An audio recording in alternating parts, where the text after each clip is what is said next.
Un leader à impact, c'est un leader qui se soucie d'un triple impact.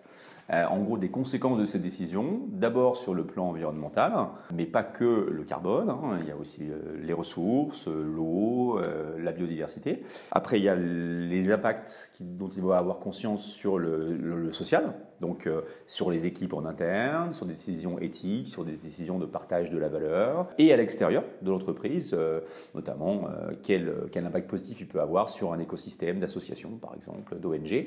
Et puis le dernier impact, ce qui est important, c'est l'économique, puisqu'il faut aussi que tout ça se fasse avec une équation économique qui génère de la valeur pour que l'entreprise soit pérenne.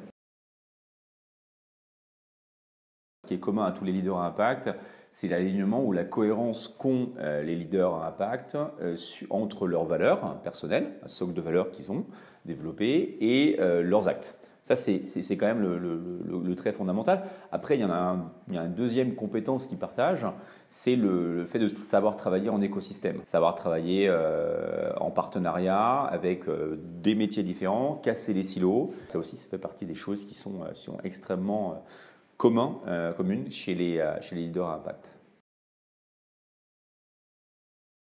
Le leadership à impact, ça émerge dans les organisations où, alors bien sûr, il y a une culture entre guillemets bienveillante qui facilite l'émergence de ces idées ou de ces approches. Donc bien sûr, dans des cultures où les dirigeants et les actionnaires, je le précise parce qu'il faut qu'il y ait les deux, sont ouverts à ces sujets-là, c'est sûr que ça facilite l'émergence d'une culture à impact et des leaders.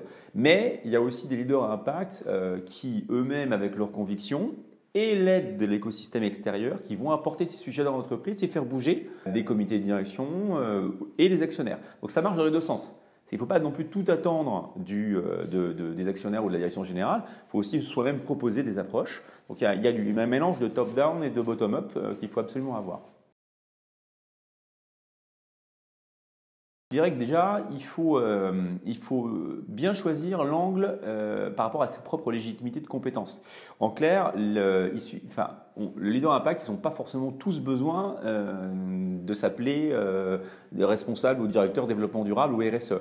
En clair, dans chacun des métiers, vous pouvez faire de l'impact. Donc, mon conseil, c'est plutôt de se dire, dans mon métier actuel, comment je peux arriver à faire de l'impact social ou environnemental à l'intérieur même d'un métier que je connais très bien et pour lequel d'ailleurs j'ai une légitimité.